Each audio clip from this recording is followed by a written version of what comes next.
Taste the Daily. அண்ணா, இந்து அறநிலைத்துறை அவங்க காம்பன்ட்ரோலர் auditor general CAG ஆடிட்டுக்கு Hindu அறநிலைத்துறை டாக்குமெண்ட்டே வைக்க மாட்டாங்களே. ஏன்? அவங்களுக்கே தெரியும் அவ்வளவு ஊழல் அங்கே நடந்திருக்கு. பசுவை கொடுத்தா பசுவை காணா. திருச்செந்தூர் கோவில் இருக்கக்கூடிய தங்கம் அக்கௌண்டபிலிட்டி தெரியாது. அந்த 12+4 16% வருமானத்தை எடுப்பதற்கான அதிகாரம் இந்து அறநிலைத்துறைக்கு இருக்கு.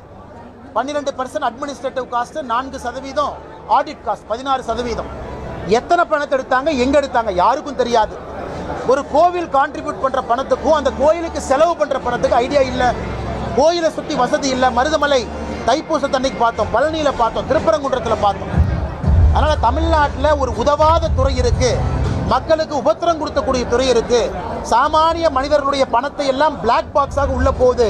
எதுவும் தெரியலன்னா அறநிலைத்துறை அமைச்சர். நான் கேட்கறது, தைரியம் இருந்தால் சிஏஜி ஆடிட்டுக்கு விடுங்க.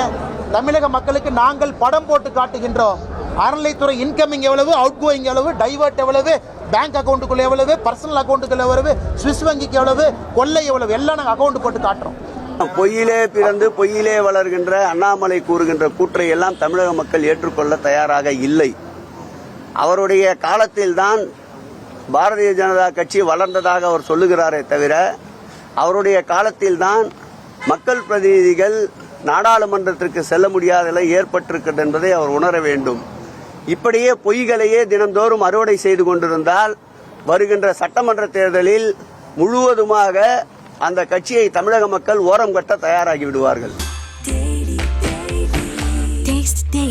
Taste the Daily.